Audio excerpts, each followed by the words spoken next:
So I'm not getting the help and support I need, obviously. I can't look at a flag by the time 2016 rolls around. Can't look at a flag. Don't want to celebrate Veterans Day. Don't want to celebrate Memorial Day. Don't want to celebrate Independence Day. Frankly, Christmas didn't mean much. Who cares about New Year's Day? Losing years to this crazy person who's still out there and free and probably sitting at his State Department desk doing paperwork with a gun on his side, for all I know. I went to my mailbox one Saturday.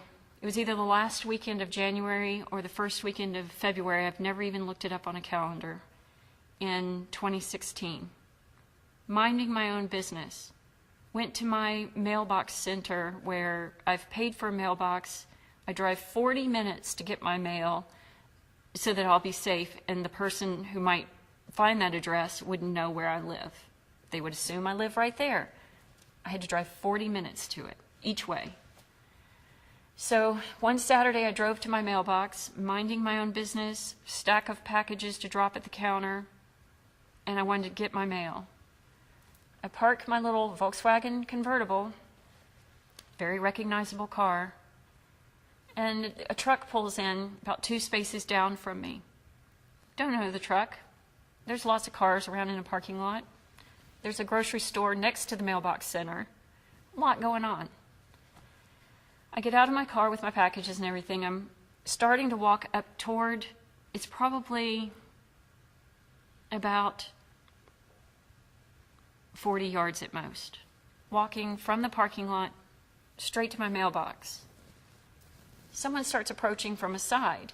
The guy in the truck, I didn't know it, but he had gotten out of the truck and walked around a wide angle around like he's going in the grocery store over there. Instead of walking that way, he went all the way around the rows of cars and is cutting me off as I'm walking straight. Went out of his way. So I had kind of noticed this because I'm hyper aware because I've got PTSD at this point.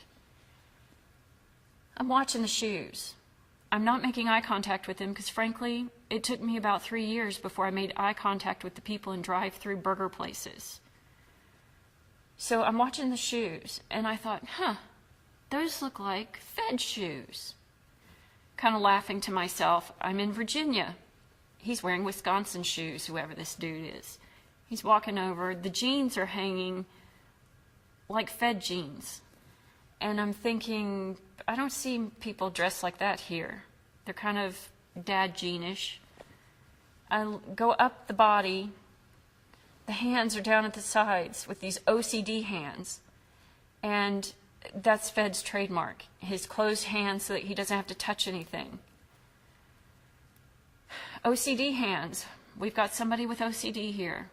I go up the body. Oh, that shirt looks like something Fed would wear. Hit the eyes. The eyes are looking at me. His head is facing the grocery store. The eyes are looking sideways at me in the most awkward, sideways stare. And he's so tight that as he moves, you can see every movement. Every footstep like resonates. And he's staring at me sideways, and I look at him, and I realize that's Fed. I'm in Virginia, taking my mail to my mailbox, and that's Fed. And something in me just kind of shut down. I kept walking into the mailbox place, carrying my boxes, and thinking, that's Fed. Why is he here? Maybe this is a coincidence. You just can't absorb the fact that your rapist and everything else is right there. This person makes a beeline into the grocery store at that point. I dump the packages fast at the counter. They're already addressed. Dump them off. Put my key in. Turn the key. Open the mailbox. Take the mail out. Close it. Turn the key. Pull it out. Walk back out to the parking lot. In that period of time, that must have been mere seconds, maybe a half minute, this person wants me to think they've walked into the grocery store, saw that grocery store didn't have what they needed, and they're walking back out toward me. So back out to the parking lot. He's parked 2 cars behind my car. And yet again, he swings wide around several rows of cars. watching me sideways the whole time.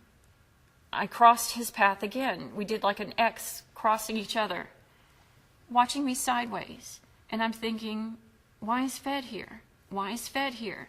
Why are no cops rushing over to help me? Why is Fed here? I get in my car, and I had the most intense migraine I've ever had in my life. It's like all the blood just dropped out of my head, and I had the most intense migraine from the base of my skull down my neck. And I remember feeling nauseous, and wanting to throw up. And I thought, I can't drive home. He'll follow me. So meanwhile, this person who is wearing Wisconsin clothes walks around, gets in the truck that's a couple spaces away from me. I back my car out. I turn it around, and I drive behind the truck. And I stop, coincidentally, not on purpose, like Fed did that first day when he looked at my license plate.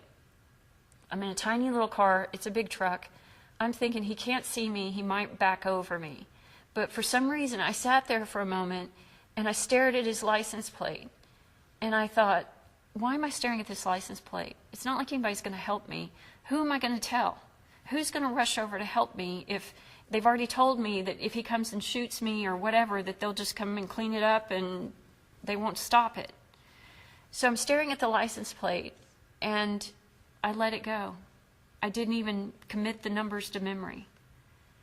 And I drive on. Now, my head is killing me at this point. I feel like I'm not going to make it the 40 minutes I have to drive.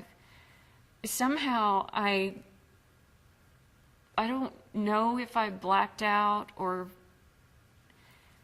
it's pretty common for people in that kind of trauma to lose time, and I end up like 2 cities over in a place I've never been before, driving around in the city trying to find my way back south. I've gone northwest when I'm supposed to go south. And so I literally drove an hour and a half out of my way with a migraine, just because I think I was just trying to not have him see where I was going. So I drove home. I had to pull over and get sick on the side of the road. And I really didn't tell anybody. I didn't tell anybody on Facebook. I didn't call anyone. I just went somewhere with it that I can't even explain. And it wasn't until 6 months later, I said to the agent, something happened, and I went into some kind of shock and denial.